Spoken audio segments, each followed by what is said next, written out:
Bom, então vamos lá. Tenho aqui já a informação do nosso querido Vitor para iniciar a nossa live de hoje, né? Bom, boa tarde, pessoal. Espero que vocês estejam nos ouvindo bem, né, com tranquilidade.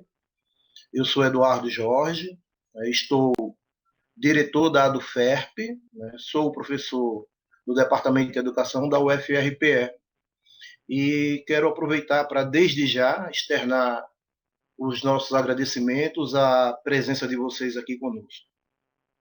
Bem, antes de iniciar, eu quero dar alguns avisos rápidos para que a gente possa se situar em relação a algumas ações que a própria do FERP vem desenvolvendo nesses tempos de isolamento social. Nesses tempos, né, a do FERP vem construindo uma ação que a gente chama de a do FERP na quarentena, para buscar nos manter conectados e atentos e ligados, né, diante das demandas de trabalho que nós temos, mesmo nesse processo de isolamento. Nesse sentido, já foram desenvolvidas algumas atividades, né, que vale a pena situá-las. O professor Elcio organizou uma live junto com a professora Lia Giraldo, né, desenvolvendo aí uma entrevista sobre questões referentes à epidemiologia. A professora Érica, junto com o professor doutor Alberto Randifas, né, nos organizou e nos ajudou na reflexão sobre questões referentes à educação, a questões econômicas, né, nesse processo que a gente está vivendo. E hoje, né, nós temos a valiosa presença do professor Márcio Postman, que vamos buscar, né, dar conta de discutir com vocês um conjunto de questões que eu vou antecipar mais adiante. Antes de entrarmos, eu quero convidá-los para participar desse momento e caminhar conosco a partir de uma chave, de um trecho, de um poema do livro, do clássico Morte e Vida Severina, né, escrito por João Cabral de Melo Neto. E essa chamada é um trecho do poema O Rio, né? Ele vai nos ajudar, né, a entender de maneira metafórica, ou a partir da poesia do João, como é que se dá o processo de entrada do rio Capibaribe, desde a sua nascente no Recife, né?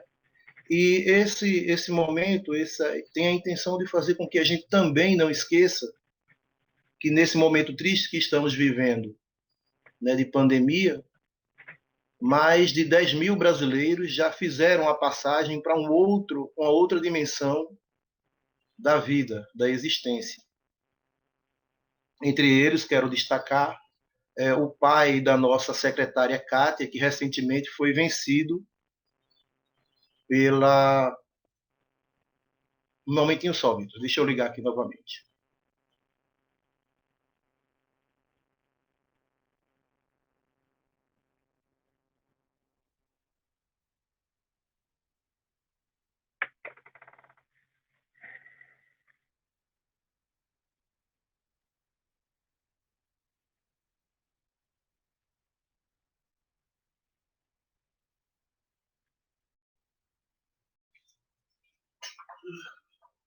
Um minutinho só, estou tentando ajustar isso.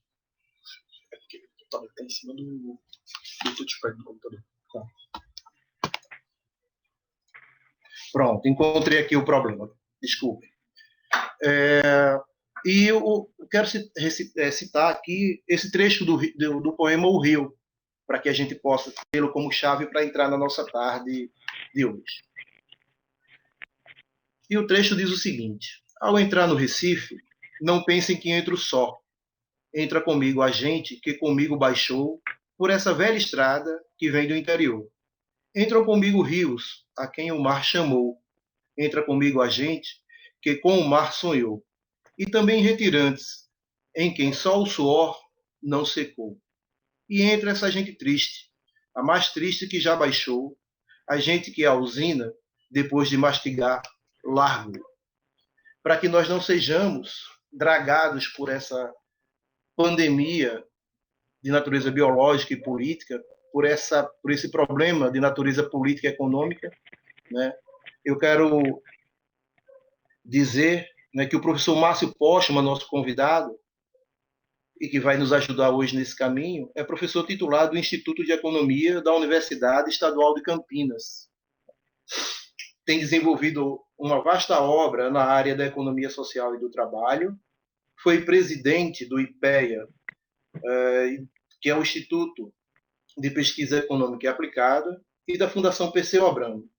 O nosso tema, o teto de gastos públicos em tempos de pandemia, há alternativas ao congelamento de salários, será debatido aqui por nós e pelo professor. Nós vamos organizar o trabalho a partir de 3 questões gerais, né?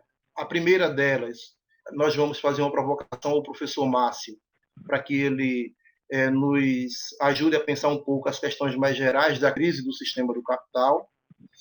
Uma segunda questão diz respeito ao que significa o processo de congelamento de salários dentro dessa ótica da lógica neoliberal, né, capitaneada por esse governo, para a gente poder refletir se existem alternativas a esse congelamento ou não.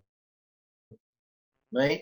E uma terceira, a gente vai solicitar ao professor Márcio, que a partir inclusive do diálogo com todos nós que estamos aqui agora, ele possa nos ajudar a entender quais caminhos, né, a classe trabalhadora pode tomar, né, no sentido de construir e de aprofundar a sua organização para enfrentar os problemas que nós estamos lidando com ele.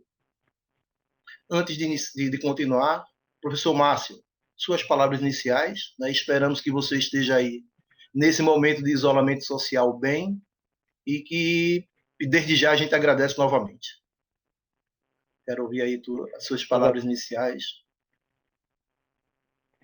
Saudação, então, professor Eduardo e todos aqueles que estão tendo a oportunidade de fazer parte desse diálogo ao vivo. A Poli, eu acho que vai fazendo aí também a tradução. Muito obrigado por essa possibilidade, então, de ser entendido de outras formas. É uma satisfação poder, na verdade, fazer esse diálogo. Entendo que é uma oportunidade que se coloca não num quadro de isolamento social, porque talvez a gente esteja isolado fisicamente, mas as redes da internet, da tecnologia de informação e comunicação, nos abre uma possibilidade, inclusive, de fazer, de alguma forma, uma compensação frente a uma espécie de monopólio que se estabelece no Brasil pela mídia comercial, né? Pelos meios de comunicação, que, de certa forma, apresentam sempre, infelizmente, uma visão parcial da realidade. De tal forma, digamos assim, a esquerda, os progressistas, praticamente se encontram fora da possibilidade de emitir opiniões e análises, se depender dos telejornais. Então, acredito que essa é uma possibilidade muito importante, que a do FEP nos apresenta, e como uma possibilidade de diálogo, e entendendo a realidade, podemos criar as condições para mudar a própria realidade. Então, fico à disposição para a gente fazer esse diálogo ao vivo, agradecendo mais uma vez a oportunidade. Obrigado, professor Márcio. Registrar algo que não havia feito antes, a presença da Poliana Alves, né, e do Danley Santos como intérpretes de Libras para nós nessa tarde.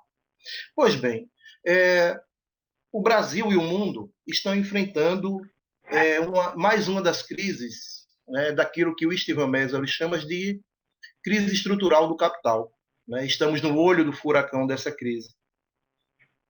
No planeta inteiro, né, essa crise já anunciada foi fortemente ampliada por isso que nós estamos chamando de uma questão natural, de uma questão sanitária, que é a pandemia referente ao Covid-19. Já no Brasil, essa situação foi ampliada em função de que nós temos um desgoverno e não um governo, cuja dinâmica vai sendo orientada por uma perspectiva de um fundamentalismo econômico de natureza neoliberal, né, cujo mediador central dessa questão é a busca por um controle do chamado gasto público. E com essa lógica né, de busca do controle desse chamado gasto público, questões referentes a gastos com saúde pública enquanto direito, a busca de manutenção de uma renda mínima para a população atingida de maneira mais forte pelo processo de desemprego e pela precarização do trabalho, né?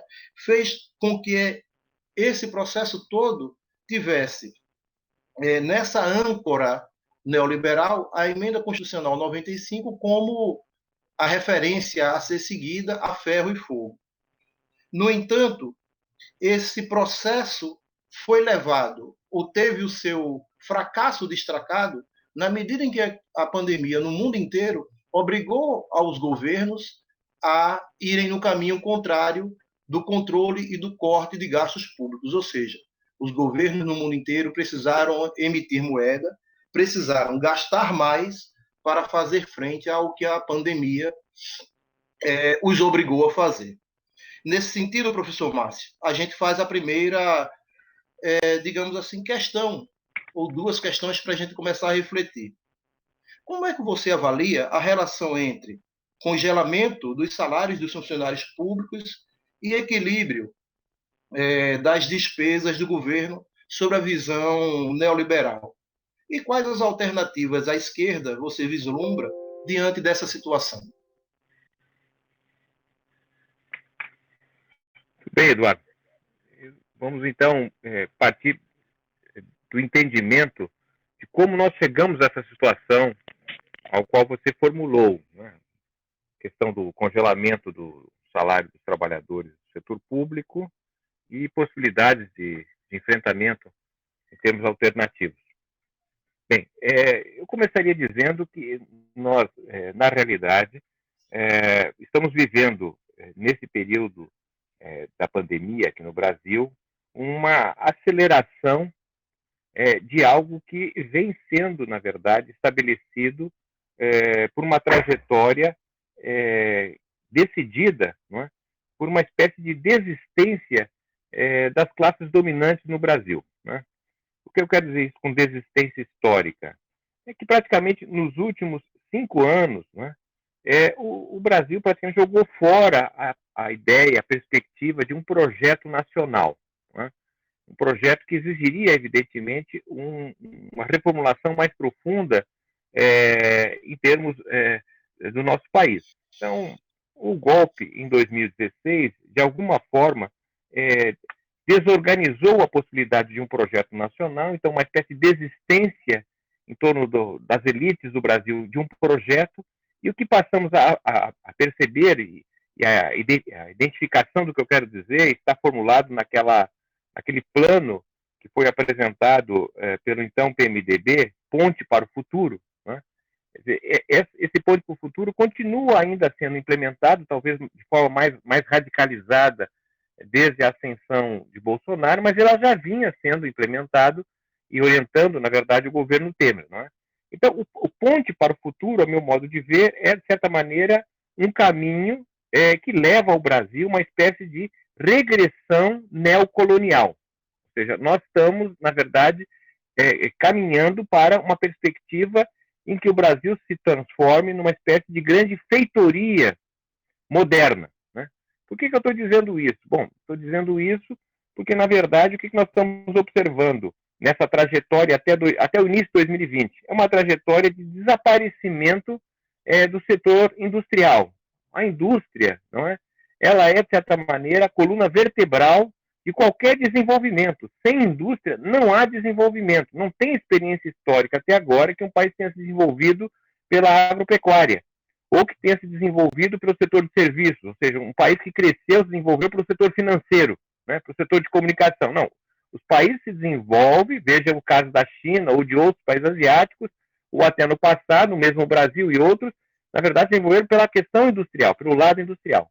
Então, nós estamos, na verdade, diante de uma acelerada desindustrialização que destrói o setor produtivo brasileiro, e o que sobra, na verdade, não é o velho setor agroexportador, né? Que foi, na verdade, a base da exploração colonial. Né? Não, e essa base da colonização portuguesa, né, que tudo girasse em torno de negócios, era, na realidade, uma situação que prevaleceu basicamente até a década de 1920, porque mesmo com a independência nacional, mesmo com a instalação da República em 1889, esse modelo de produzir para exportar produtos primários permaneceu praticamente intocável, ou seja, éramos um país sem, na verdade, independência nacional, era um país dependente porque a decisão, não é, da dinâmica interna da produção não é dada pela vontade nacional, mas sim pela vontade dos importadores, de quem compra os produtos nacionais. Ora, isso de alguma forma mudou a partir da década de 1930 e vinha de alguma forma aos trancos e barrancos prevalecendo, eu diria assim, até o início dessa segunda década do século XXI, né, a década de 2010. Mas o que ocorre a partir de 2015 em diante, na verdade, é um retrocesso acelerado. Então, o que a gente está vendo, na verdade, é que essas ocupações que predominam no setor terciário da economia são ocupações que dependem da renda das famílias, rendas dos ricos, vamos dizer assim. Que ocupações são essas? Bom, são ocupações... o áudio do seu microfone, ele está chiando e está abafado. Professor Márcio?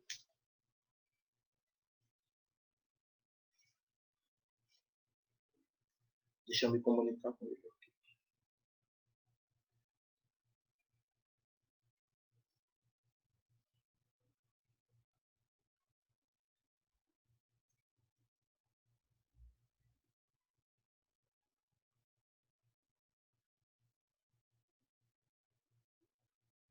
Bom, eu já mandei aqui um zap para o professor Márcio, né, e ele está verificando como vai organizar a sua volta. Eu vou aproveitar esse momento para dar alguns informes.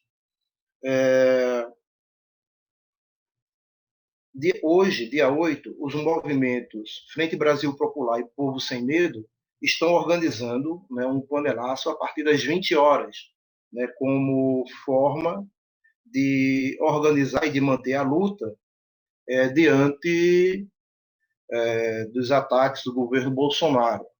Nós temos também, como atividades da do FERP, no dia 12/5, o professor Márcio está voltando, depois eu continuo. Professor Márcio? Sim, estou. Caí, mas já me levantei. Ótimo, o povo brasileiro é assim, nós somos assim. Só uma informação, o seu microfone estava um pouco abafado, eu não sei se teria como ajustar, mas talvez aí se ficar um pouquinho mais perto do microfone. Melhorou alguma coisa assim?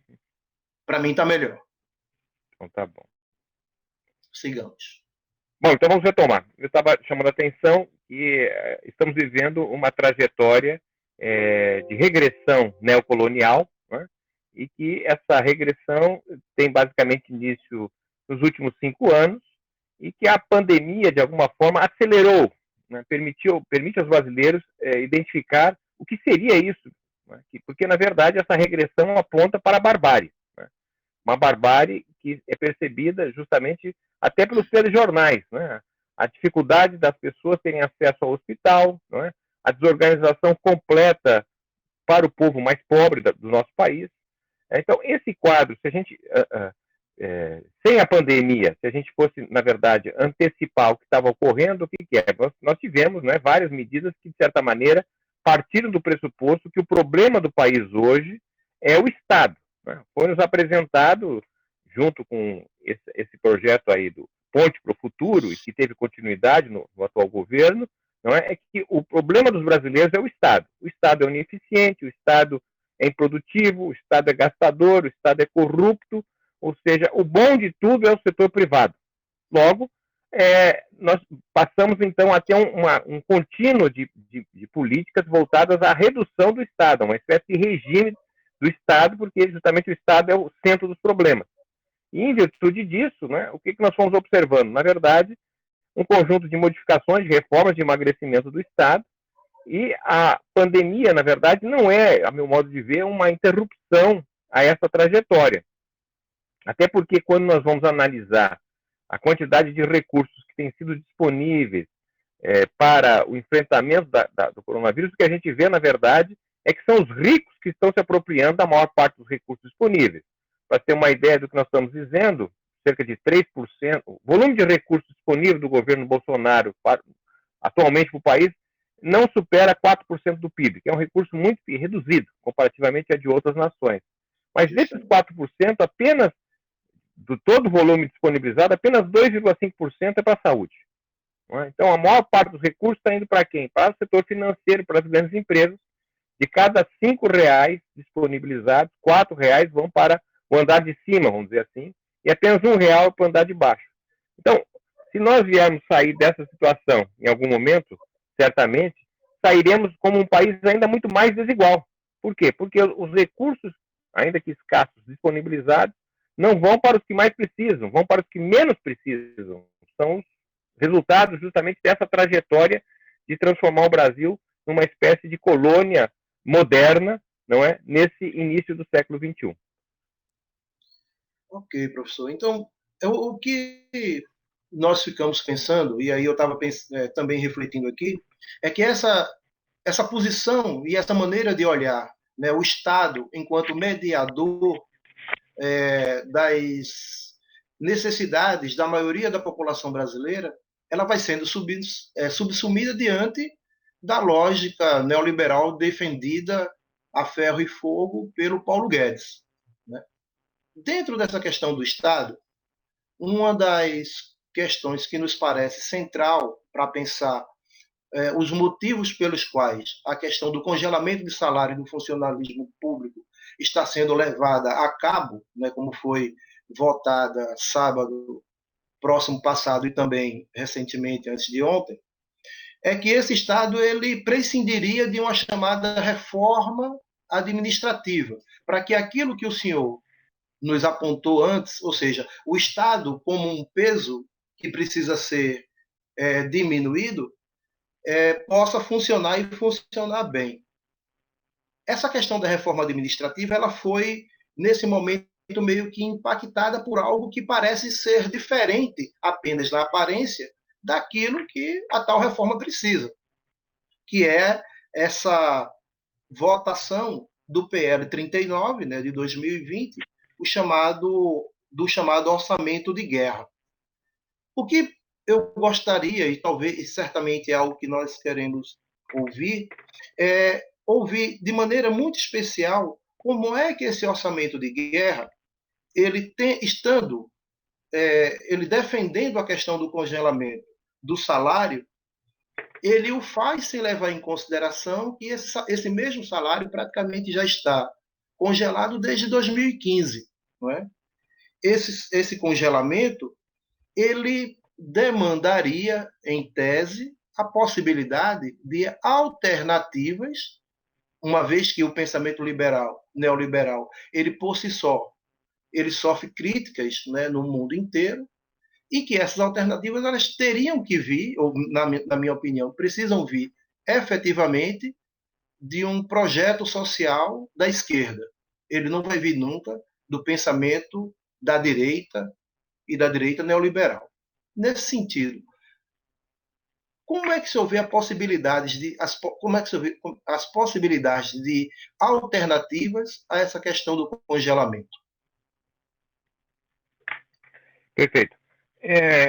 Permitir, vou só regredir um pouquinho para chamar atenção ao fato de que o que nós estamos vivendo agora, quer dizer, a presença do Estado, de alguma forma, gastando mais do que se imaginava, né? Até porque sempre o argumento utilizado era que não havia dinheiro, né? Ou seja, o Estado estava arrecadando menos do que gastava, e como o Estado era uma família, era como se fosse uma família, as famílias não têm vida longa se gastarem mais do que recebem. Então, o Estado não poderia, na verdade, gastar mais do que arrecada. Então, com base nesse princípio equivocado, mas de toda maneira sendo popularizado, não havia recursos, por exemplo, para atender moradores de rua que passaram a predominar o centros das grandes cidades brasileiras, em função da ausência de crescimento, ausência de emprego, etc. Não havia dinheiro para combater a ampliação da pobreza no país, né, nesses últimos 5 anos.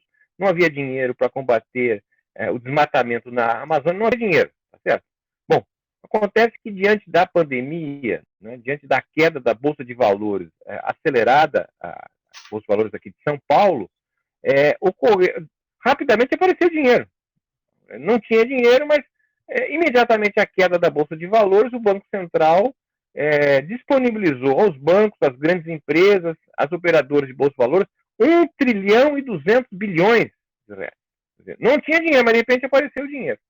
Né? E agora, quer dizer, pela gravidade da situação econômica, o dinheiro foi aparecendo. Então, o que eu quero chamar a atenção é que é um equívoco dizer que não tem dinheiro. Na verdade, o dinheiro existe. É uma questão política e ideológica, não é? Por que eu estou dizendo isso, que existe dinheiro? Bom, porque o Estado não é uma família. O Estado não quebra, jamais quebra um Estado. Por que não quebra? Bom, porque, em primeiro lugar, só o Estado pode aumentar impostos, caso deseje. Não é? As famílias não podem aumentar impostos. O Estado pode aumentar impostos. Tem regra para isso, evidentemente. E nós sabemos que no Brasil há uma série de setores, sobretudo os privilegiados, que praticamente não pagam impostos. Não é? Bem, além do Estado poder criar impostos e as famílias não, o Estado pode emitir dinheiro. Ele pode pintar um papel e usar o dinheiro, pode as emissões fazerem com que, na verdade, ele se financie. Não é?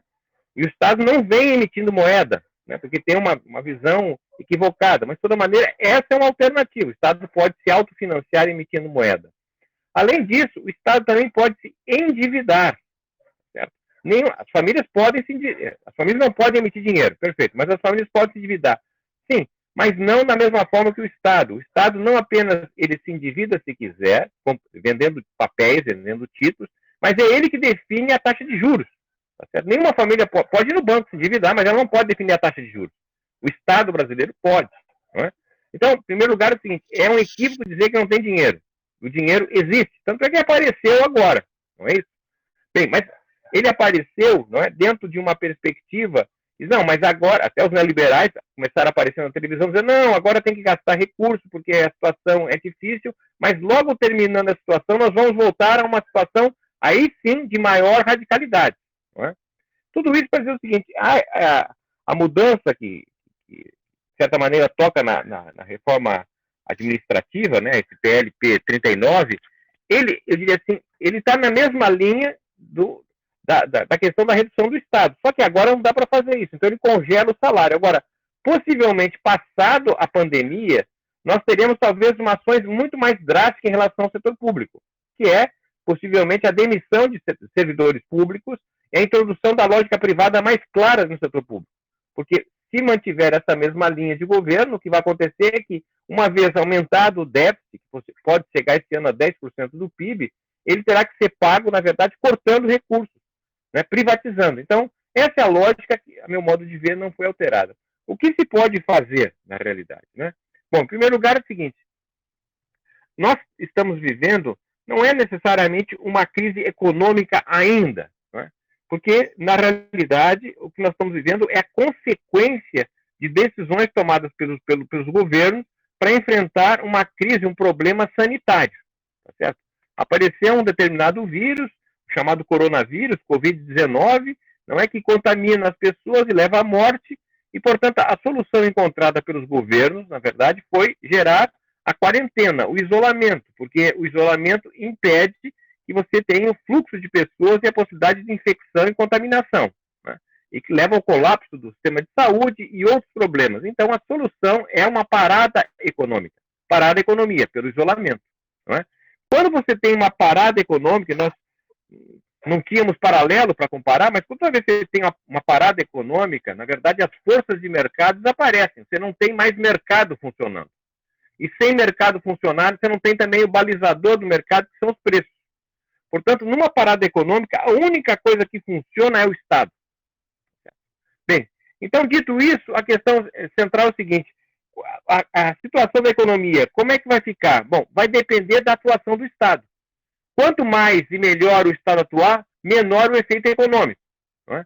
A gente vê o caso da China. A China ficou basicamente quase 3 meses sobre o efeito do coronavírus. Né? Fez uma parada econômica, isolamento social, teve êxito, a economia regrediu, né? Teve efeitos sociais, mas rapidamente a economia saiu da situação que se encontrava e se imagina que este ano a economia chinesa deva ter um crescimento positivo.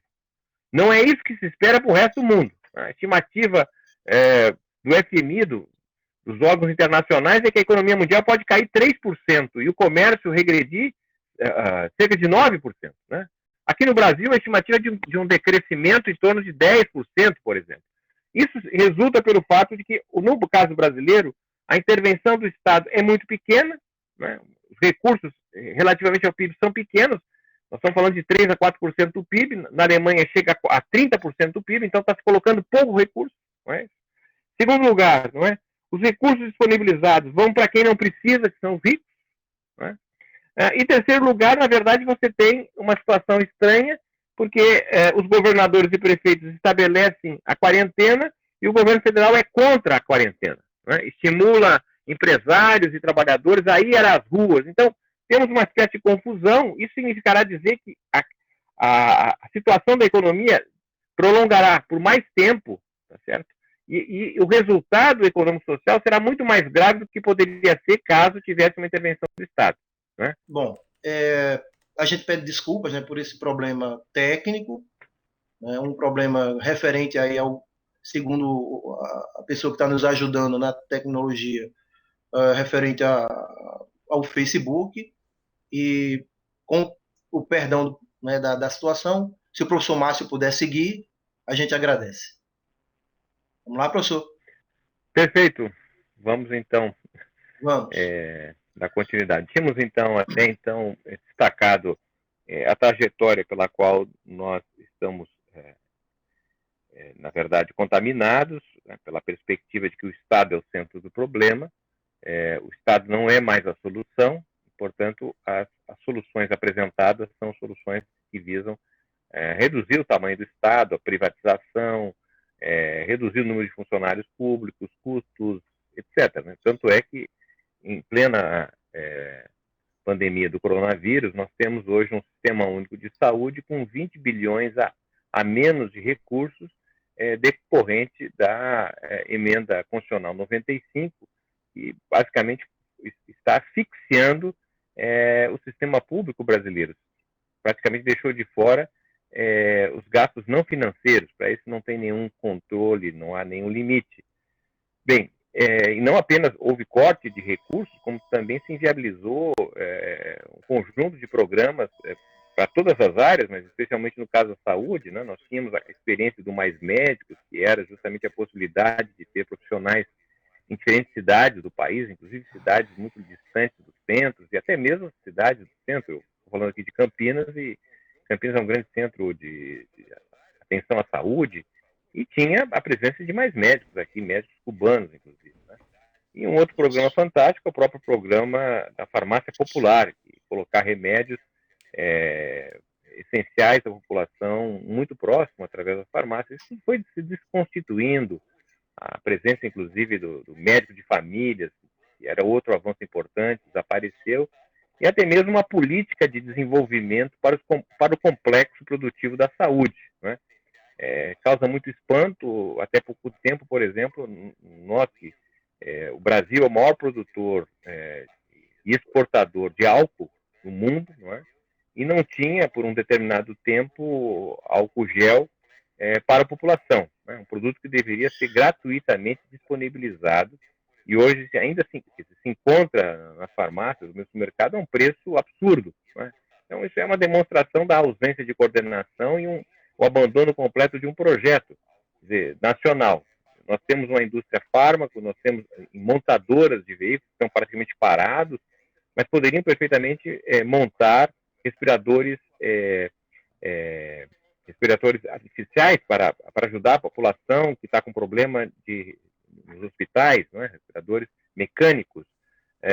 Parte importante da nossa frente de enfrentamento ao coronavírus, são os profissionais da saúde, não dispõem, inclusive, de equipamentos de proteção, luvas, máscara, ou seja, produtos que têm que ser importados. É ridículo isso. O Brasil que tem uma indústria têxtil, né, tem a indústria de fármacos, a indústria mecânica, obviamente poderia produzir se houvesse coordenação e interesse nessa perspectiva, que não fosse o desmonte, que não fosse a regressão neocolonial. Portanto, alternativa nós temos. Né? Tecnicamente, obviamente viável uma reindustrialização do país, o Estado, na verdade, emitir dinheiro para financiar a economia, sobretudo a população que está carente. O Estado poderia, na verdade, mudar o papel do Banco Central, que é praticamente hoje uma espécie de sindicato dos bancos, e transformar ele num próprio financiador do Estado, comprando títulos do Tesouro. Eu diria assim, soluções técnicas nós temos. O problema central é que nós não temos, na verdade, uma maioria política para sustentar soluções dessa natureza. Né? O governo Bolsonaro, pelos indicadores que existem, não tem maioria na sociedade. Né? É um governo que tem uma base social em torno de 1/3, talvez um pouco mais, um pouco menos, né? Mas 2/3 da população, digamos assim, não está favorável, contrário, possivelmente, ao atual governo. Acontece que essa maioria se encontra dispersa, fragmentada. Né? Não há, na verdade, uma convergência, uma liderança que possa, na verdade, oferecer uma alternativa. Talvez a situação que estamos vivendo, né, uma barbárie, um caos que ganha dimensão, pudesse levar a uma espécie de conscientização política a esse respeito. A respeito do quê? De um projeto civilizatório em alternativa à barbárie que estamos vivendo. Não é? Ou seja, o que é alternativa? Bom, a alternativa é, na verdade, a democracia, não é? As instituições, o desenvolvimento, o crescimento, não é? Da economia, a expansão da educação pública, da saúde pública, ou seja, determinados valores que são civilizatórios. O que nós estamos tendo hoje, na verdade, é um desmonte disso. Né? E não me parece que estamos caminhando para uma situação melhor. Pelo contrário, acelerou-se justamente essa situação de barbárie, que é o resultado dessa regressão neocolonial que vivemos. Pois bem, professor.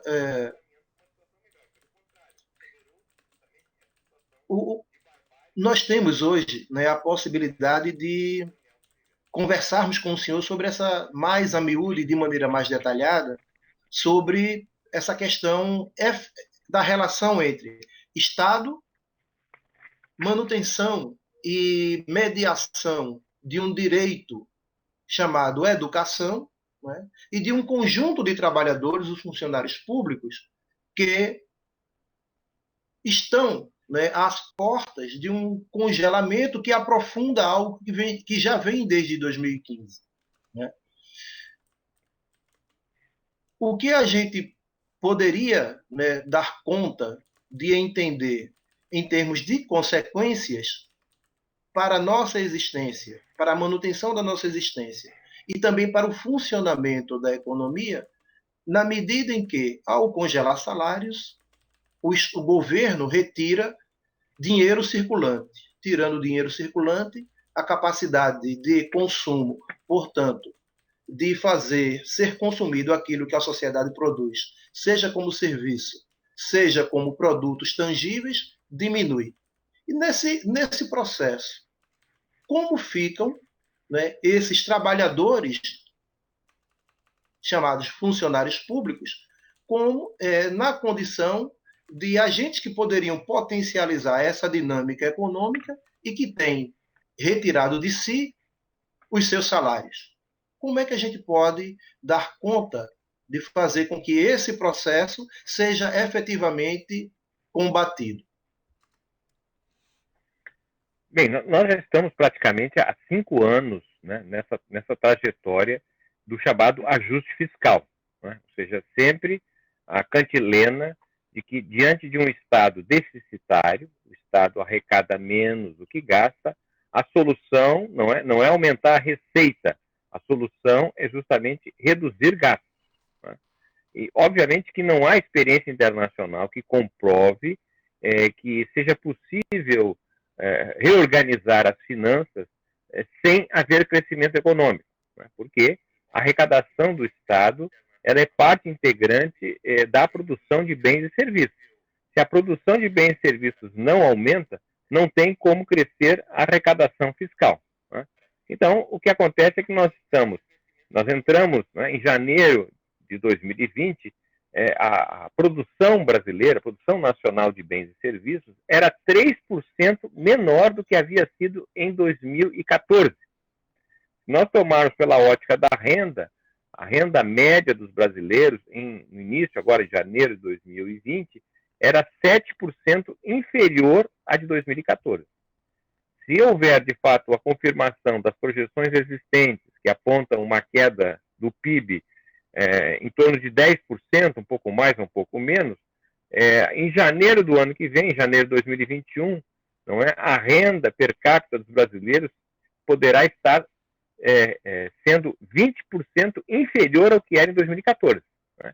Então, obviamente, nessa trajetória, não tem como o Estado arrecadar mais, a não ser que faça uma reforma tributária e passe a arrecadar de quem não arrecade. Não é? Mas o sistema atual tributário não vai trazer mais recursos, porque o nível de atividade não aumenta. Portanto, essa medida agora de congelamento de salários, o que significa dizer? Significa que o governo não vai gastar mais recursos se houvesse a elevação nominal ou até mesmo real, se houvesse reajuste de salários. Então, ele não vai ter esse gasto adicional. Perfeito.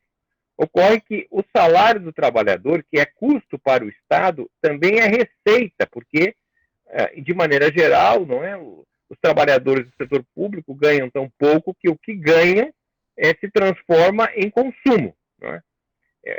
De maneira geral, o salário dos servidores públicos não é aplicado na Bolsa de Valores, não vai para investimentos fora do Brasil, não, nada a ver, é um dinheiro que vai para o consumo. Portanto, se não há elevação ou até mesmo agora uma queda real do salário, o que acontece é que a população vai comprar, os trabalhadores vão comprar menos. Se comprar menos, não é, vai ter menos atividade econômica. Então, na verdade, é um ciclo vicioso ao que está sendo feito. Quanto mais corta gasto, mais cai a arrecadação, porque ao cortar gasto, reduz o nível de consumo, reduzindo o consumo, não aumenta a produção, não aumenta a produção, não aumenta a arrecadação. Não é? E é basicamente isso que nós estamos assistindo no Brasil desde 2015. Tem sido aplicado essa teoria do ajuste fiscal, da austeridade fiscal, mas quanto mais se aplica a austeridade fiscal, menos se consegue equilibrar as finanças públicas no país. Pois bem, nós temos aí uma quantidade, né, acho interessante de pessoas que estão nos assistindo, e é importante que as pessoas também formulem questões ao professor Márcio, né, tomando aí como referências as suas dúvidas, aquilo que lhes incomoda, aquilo que ainda não lhes é bastante claro. Né? Essas questões chegando, nós recebemos e repassamos aqui ao professor Márcio. Antes de nós seguirmos, né, eu gostaria de dar duas informações rapidamente, né, me permita. Deixa eu procurar aqui. Dia 12/5, dentro da ADUFERP da quarentena, teremos, né, uma live sobre saúde mental em tempos de pandemia, com a professora Ana Paula Brito e Adriana de Andrade Lima. Muito provavelmente essa live será coordenada pelo professor Elcio. E no dia 15, teremos uma live com o professor Luiz Carlos de Freitas, né, onde ele vai debater junto conosco atividades pedagógicas remotas nas universidades durante a pandemia Covid-19. Né? Essa live nós estamos ainda definindo quem vai organizá-la. Não temos ainda nenhuma questão, eu vou seguir aqui com o professor Márcio. Professor Márcio, no mundo inteiro, a classe trabalhadora, os trabalhadores, aqueles que vendem força de trabalho por salário, e suas instituições representativas têm sofrido ataques frontais. Né? No Brasil, isso vem acontecendo de maneira cada vez mais forte a partir do golpe, sobretudo com o governo Temer, e fundamentalmente com o governo Bolsonaro. Existe a necessidade histórica, né, de que essas organizações elas sejam fortalecidas. Então, como é que você avalia nessa atual conjuntura, observando que tanto os ataques do governo Bolsonaro ao funcionalismo público, quanto as alterações contemporâneas no mundo do trabalho, em geral, impostas pelos mecanismos de mudança na dinâmica do sistema do capital, produzir e reproduzir a vida, tem impactado essa organização dos trabalhadores e o fortalecimento de suas instituições representativas. Bom, é importante talvez partir da hipótese que as instituições que nós temos representativas dos trabalhadores são instituições que foram, na verdade, organizadas a partir de um tipo de sociedade que, de certa forma, não existe mais, né? Ou seja, a sociedade urbana industrial é que, na verdade, fundamentou organizações representativas de interesses, seja na condição de trabalhador, seja na condição de cidadão, que seria o partido político, seja na condição de morador, não é? A associação de bairro, moradores. Então, esse tipo de organização que representa uma parte da condição de vida da pessoa está diretamente relacionada a essa perspectiva de uma sociedade urbana industrial. Sobre as instituições de representação dos trabalhadores, né, o sindicato, fundamentalmente, que é algo que a forma que nós conhecemos, né, tem a ver com o que acontece a partir da década de 1930 no Brasil, porque antes de 30 o tipo de organização sindical não era sindicatos de ofício, de organização por empresa, não é? E o que nós vamos ter a partir de 1930, na verdade, são organizações por categoria profissional, não é? Então, a categoria dos professores, a categoria dos metalúrgicos, a categoria dos bancários e assim por diante. Bem, o que significa dizer isso? Significa dizer que, na verdade, as profissões, a condição de categoria é dado pelo local onde a pessoa está trabalhando. Né? Então, eu trabalho numa metalurgia, logo sou um metalúrgico. Professor Márcio, a sua imagem congelou.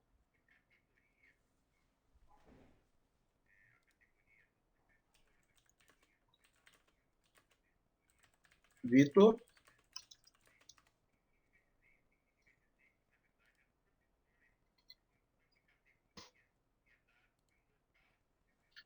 Pronto, voltou, professor. Professor Márcio? Pronto, voltou. Tá, perfeito. Então, bem,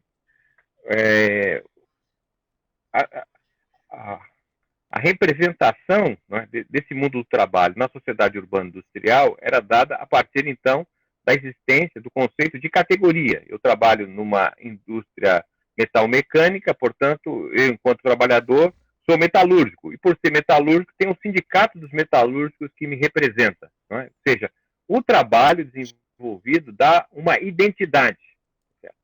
O que nós estamos querendo ressaltar é que nessa sociedade que estamos vivendo agora, uma sociedade de serviços, né? Não é industrial, uma sociedade de serviços. Nessas condições, o trabalho, na verdade, tem dificuldade de expressar alguma identidade a quem o exerce. Né? Porque, obviamente, de um lado, as novas tecnologias de informação estão nos permitindo, por exemplo, estarmos aqui nessa sexta-feira à tarde dialogando. Né? Isso é um trabalho, tá certo? É um trabalho, mas eu estou fazendo da minha casa. Então, na verdade, eu já não preciso de um local determinado para a realização desse trabalho, que é em função do avanço tecnológico. Bem, ao mesmo tempo, nós temos uma espécie de multifuncionalidade no exercício do trabalho. A gente pega um pedreiro, né? Mas a pessoa pode trabalhar na construção civil, mas de algum momento ela pode também, se tem um carro, e ajudar como Uber, como plataforma digital, pode também trabalhar como segurança.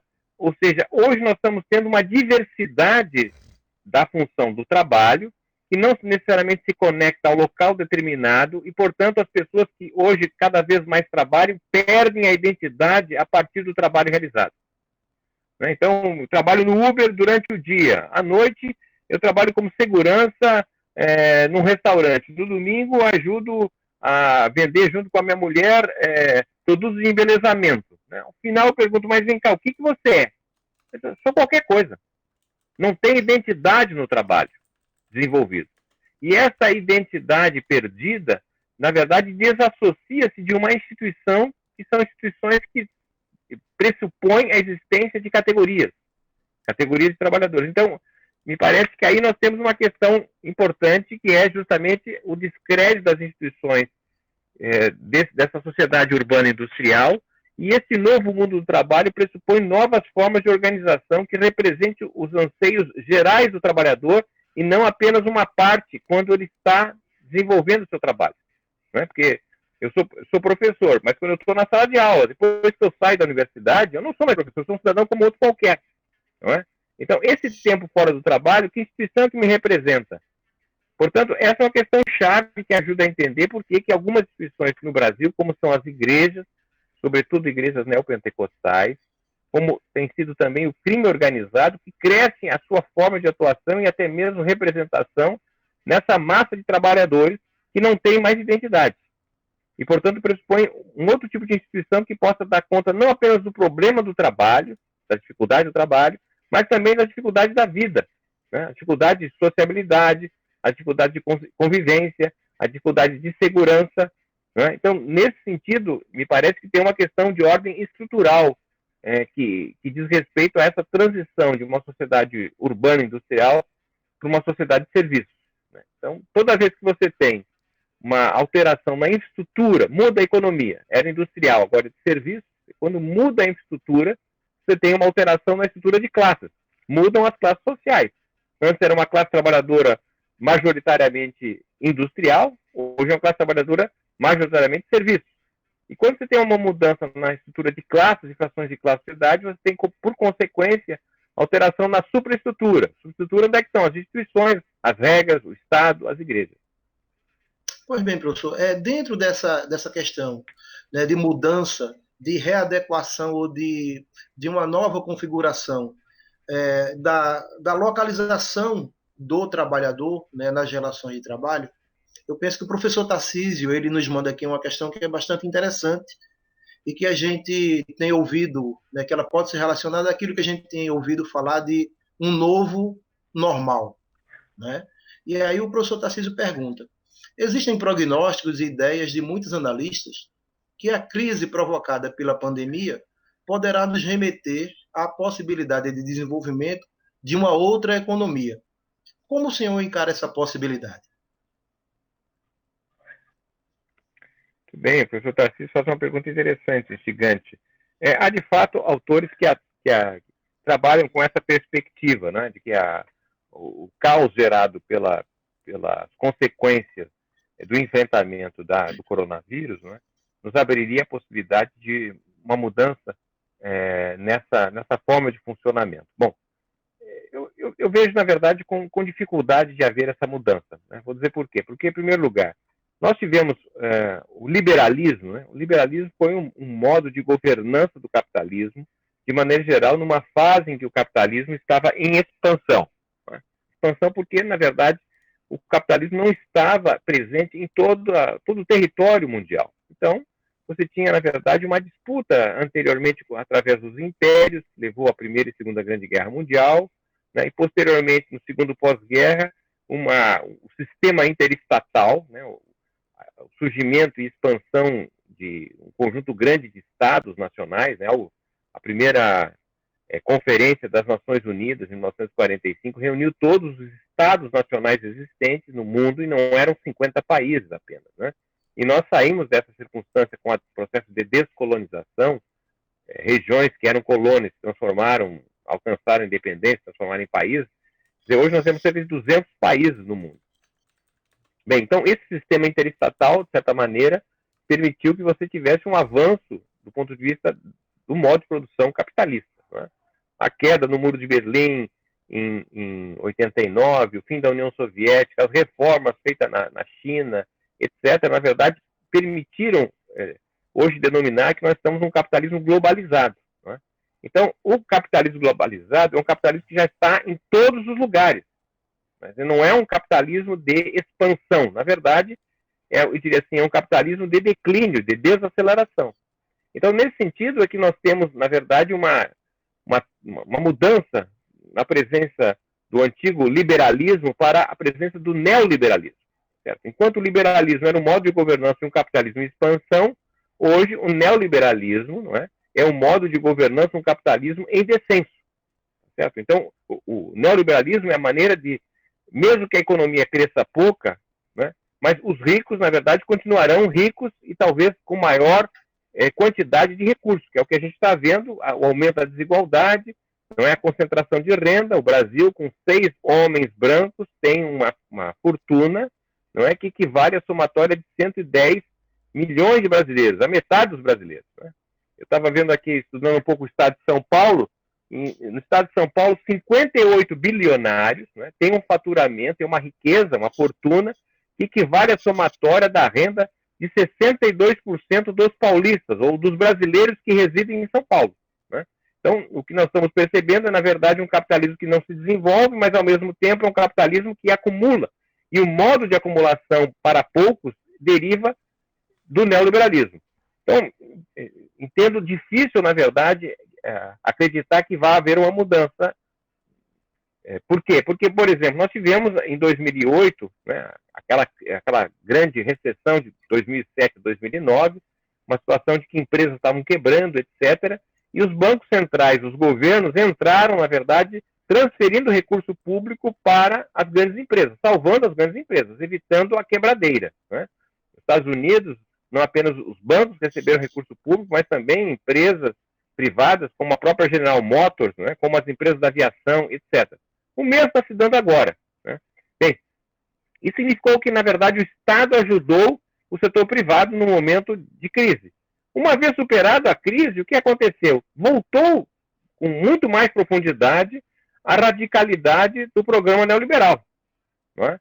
Então, a impressão que eu tenho é que, se não houver uma mudança do ponto de vista da formação da maioria política, se não tiver outra maioria política, dificilmente nós vamos mudar esse quadro.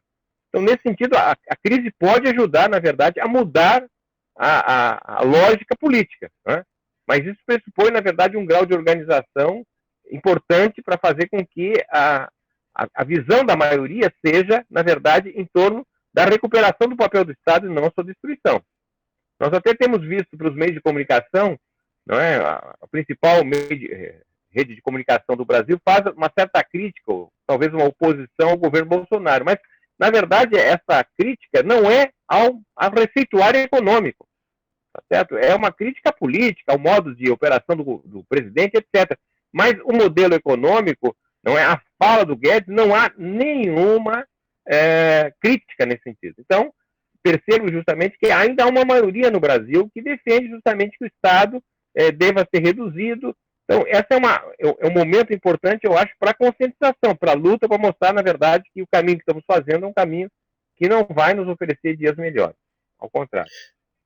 Me parece, então, professor, e aí dialogando também com o professor Tarcísio, que o que se vem aventando enquanto possibilidade de saída, ou seja, apenas a retirada e o impedimento do assim chamado presidente atual, na verdade, significa a possibilidade de termos o aprofundamento da lógica bolsonarista sem o Bolsonaro no poder, o que pode implicar na chegada, por exemplo, do vice-presidente, o Mourão, levando a aplicação de maneira mais profunda, de maneira mais intensa, toda a lógica e todo o receituário neoliberal, o que, na verdade, só vai contra os interesses da maioria da população brasileira.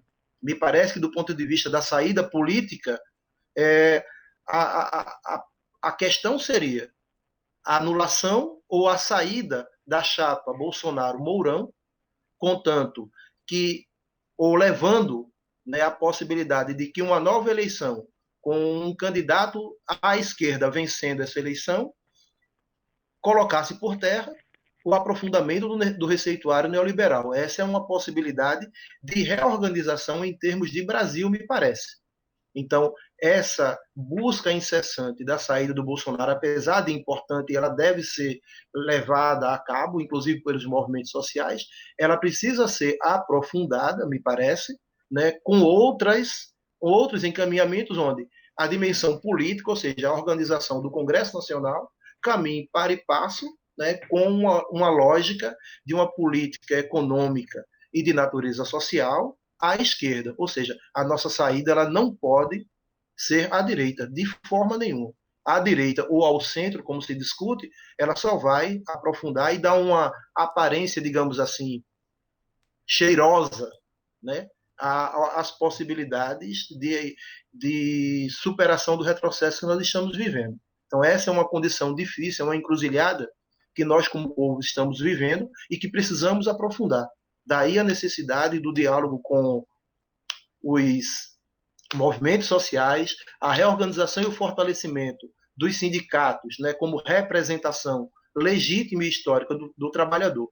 Então, se a gente não tem essa condição refletida e aprofundada entre nós, fica difícil combater, né, o processo de ataques que sofremos até agora, me parece.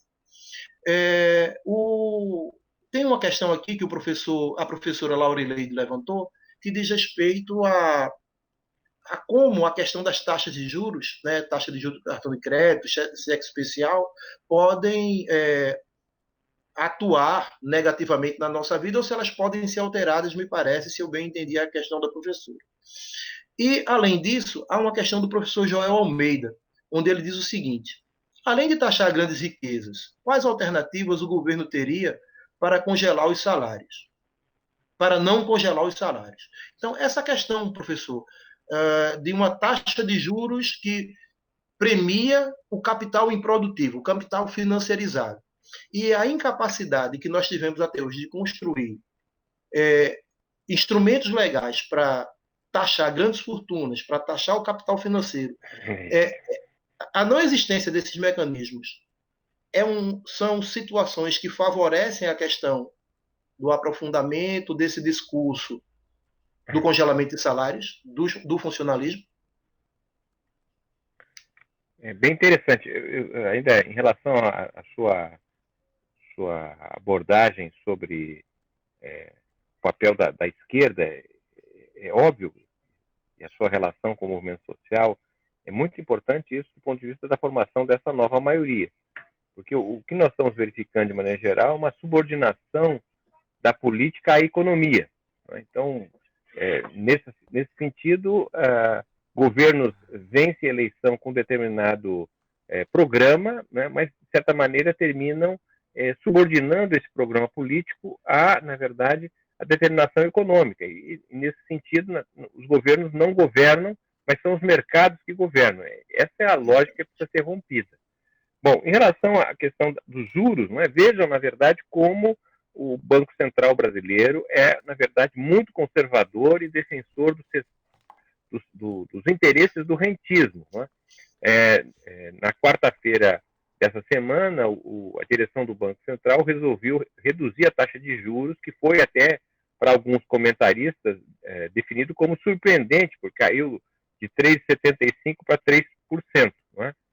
Bom, olha, então caiu muito mais do que o mercado esperava. Olha, o Banco Central é fantástico. Bom, agora, no dia de hoje, foi informado pelo IBGE a taxa de inflação de abril, que foi negativa, foi deflação. Então, o que acontece é que a queda da taxa de juros de 3,75 para 3, diante de uma inflação negativa, deflação, a taxa de juros em termos reais aumentou e não caiu. Então, é algo que vai demonstrando o quanto este governo está comprometido com os interesses do andar de cima, não tem interesse algum com os de baixo. Bem, em relação à questão de recursos para o financiamento do Estado, foi lembrado a questão da taxação das grandes fortunas.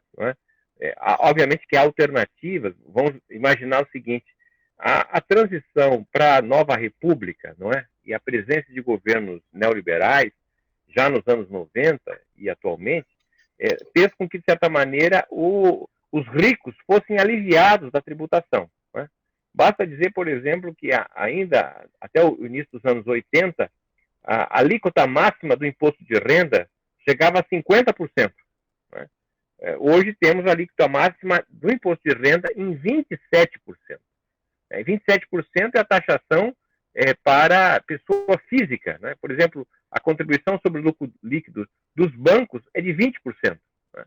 Bem, não apenas nós tivemos uma redução do imposto de renda para as rendas e lucros mais altos, mas nós também tivemos uma reforma tributária em 95, logo no começo do governo do Fernando Henrique, que foi justamente a isenção da tributação para lucros e dividendos. Então, o Brasil segue ainda hoje, sendo junto com outro país, os dois únicos países do mundo que lucro e dividendos não pagam impostos. Né? Então, obviamente que há setores que não pagam impostos. A taxação da grande fortuna seria uma outra alternativa.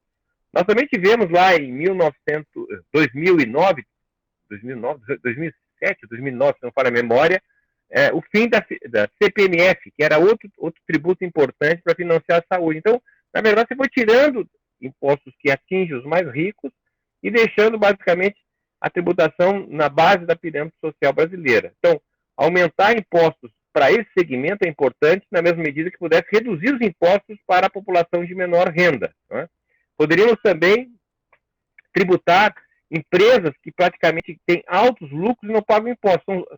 Isso é uma questão até de vários países, que é a tributação sobre Google, por exemplo, Facebook, não é? Que operam, que têm se financiados com muitas propagandas, por exemplo, que não nada de impostos pagam. Então, também há setores econômicos que estão, de certa maneira, imunes à tributação. Isso daria, na verdade, a possibilidade de alavancar o orçamento da nação. Né? Mas nesse momento, eu diria assim, o que dá para fazer de forma mais imediata é a emissão monetária, que dá para sustentar, dá para fazer isso no Brasil, e até mesmo o endividamento do Tesouro Nacional, não sendo um endividamento patrocinado por famílias e por setores ricos, mas patrocinado pelo Banco Central, que seria a modalidade, a meu modo de ver, para sustentar nesse período e uma saída em termos de recursos para financiar a recuperação econômica. Pois bem, professor, nós estamos aí mais ou menos com 1 hora, né, de atividade, e eu penso que a gente já pode ir se encaminhando, né, para o final, e eu gostaria de fazer um breve comentário sobre a questão central daquilo que hoje bate na vida do funcionalismo público, né, estadual, municipal, federal e do Distrito Federal, que é essa questão do congelamento e quanto que essa política ela é obtusa, no sentido de que ela, ao retirar recursos da economia, ela quebra a lógica de funcionamento, né, de produção de mercadoria, de consumo, geração de novos recursos a partir dele, da possibilidade de novos investimentos numa estrutura que vai gerar empregos e assim por diante. Esse encaminhamento e esse encadeamento, aliás, de ações, eles só apontam para um futuro próximo onde a impossibilidade, a partir do fundamentalismo neoliberal, né, do impedimento do Estado de emitir moeda, quando ele poderia emitir moeda sim, a partir de tudo que o senhor já explicou, esse endividamento ele seria diluído e seria tratado ao longo do tempo e, mais do que isso, criaria as condições para que o endividamento gerando, né, a lógica da economia funcionar, retirasse das costas do trabalhador, né, o chicote que tanto lhe causa mal, que tanto lhe tira o sangue diante de um problema como esse. Né? Para a gente fechar, eu gostaria de trazer a pergunta que o professor Elcio Batista nos traz e já deixar o professor Márcio à vontade para fazer as suas considerações finais. O professor Elcio perguntou, professor Márcio, de um lado tenta-se formar uma maioria política para a derrubada de Bolsonaro, incluindo direita tradicional e esquerdas. Mas estas, ao fazerem este movimento, correm alto risco de se manterem submissas à atual política econômica neoliberal. O senhor vê saída política para as esquerdas de forma independente? Muito bem, professor Eduardo. Começo, na verdade, agradecendo essa oportunidade, não sei até que ponto foi possível entender um pouco a trajetória do pensamento diante de problemas tecnológicos, mas, de toda maneira, nós cumprimos aqui o compromisso de tentar responder as questões que foram formuladas e termino com essa questão do Elcio, que é interessante e preocupante, evidentemente, que não é uma questão de trocar governo, né? Na verdade, é uma questão de mudar a orientação da política do governo, né? Nós tivemos uma eleição em 2018, portanto, houve uma mudança de governo, né? Mas essa mudança praticamente não significou alteração da política de governo, que praticamente se manteve a mesma, ou até mesmo foi, eu diria assim, aprofundada. Né? Porque o Temer tentou fazer a reforma da Previdência, não conseguiu, e o Bolsonaro foi e fez a reforma da Previdência. Né? Teve maioria da sociedade, inclusive, em votar em parlamentares que tinham justamente essa ideia de que o Estado é incompetente, ineficiente e assim por diante. Embora talvez uma parte dos que foram eleitos nem fizessem comentários ou se manifestasse a esse respeito. Né? Portanto, não me parece que a questão aqui é necessariamente mudar governo, ainda que seja fundamental, mas mudar governo por mudar governo, deixando intacta a política econômica, a política social, a política no fundo do governo, pode, na verdade, não significar mudanças substanciais na realidade. Né? Então, é nesse sentido que me parece importante ter um programa que pudesse unificar essa maioria política, sobre quais são os pontos que permitiriam, na verdade, a formação de uma alternativa ao que está aí. Né? E isso, obviamente, é talvez o problema central que nós temos hoje. Falávamos anteriormente que já existe a maior parte da população que não se encontra favorável ao atual governo. Não é? Só que essa grande parte da população, de certa maneira, insatisfeita com a realidade que nós temos, essa insatisfação individual, familiar ou de comunidades não converge em torno de um programa. Né? Então, talvez essa é a questão que nós poderíamos terminar aqui colocando a importância de termos um programa, pontos, né, diretrizes sobre as quais pudéssemos unificar uma maioria política para não ser, na verdade, um pleito apenas e tão somente de mudança de governo, mas uma mudança, de fato, de condução de política governamental. Professor Márcio, eu queria destacar, né, para ir finalizando, né, o quanto foi importante sua fala no sentido de deixar claro para nós, né, o quanto que esse bonapartismo tupiniquim, reacionário e autoritário tem influências e tem consequências do ponto de vista econômico e do ponto de vista, por exemplo, do retorno salarial para nós, funcionários públicos, né? E como isso traz para nós a reflexão de que a economia política, ela não, ou são categorias, como o velho Marx já nos ensinou, que não se separam. Elas são categorias capazes de nos orientar na compreensão das contradições da realidade, mas tem algo que me parece que dentro dessas questões do chamado novo normal e das contradições e dos desafios que eles nos apontam, nos dizem, e aí eu vou, é uma opinião bastante pessoal, que ou os professores, ou os funcionários, o funcionário público, ou os trabalhadores de forma geral compreendem que eles ainda são o sujeito fundamental para o enfrentamento, tanto dentro do Congresso quanto fora dele, dessa maneira de ver as relações sociais, ou seja, um autoritarismo, um reacionarismo de natureza bonapartista, com as condições de exploração econômica da classe trabalhadora. Ou esses sujeitos, eles compreendem que precisam agir coletivamente, dentro daquele sentido mais profundo que o pronome nós tem de coletivo, ou do contrário, a direita tem algo a nos ensinar. Mesmo com 1/3 da população ao lado dele, ele consegue fazer o que está fazendo e a gente não precisa aprofundar. Ele consegue dizer ao STF que o STF precisa ser destruído, ele consegue dizer que o Congresso não presta. Por quê? Porque ele tem um tipo de relação capaz de mexer com a população e juntá-la em torno de um projeto político, de um projeto degenerado de Estado e de país, mas tem. E a gente tem que aprender com isso. Né? Eu quero agradecer profundamente a pronta aceitação do convite que nós fizemos ao professor. Quero agradecer a todos que emprestaram o seu tempo, né, no sentido de estar conosco.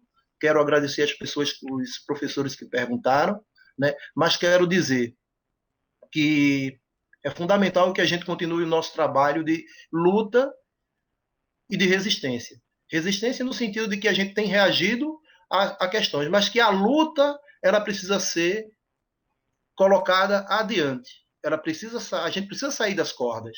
a gente tem construído uma resistência, haja vista, por exemplo, o que aconteceu no Congresso esses dias, no que diz a questão do congelamento de salário e tal. Ele pode ser revogado pelo presidente, mas foi um momento de resistência. Mas a gente precisa de mais, né? E como eu abri, né, os nossos trabalhos com uma chave solicitada de um autor, eu quero também fechar com outra chave solicitada do Bertold Brecht, né, quando ele diz o seguinte sobre qual é o papel do trabalho humano diante dos desafios que a humanidade tem.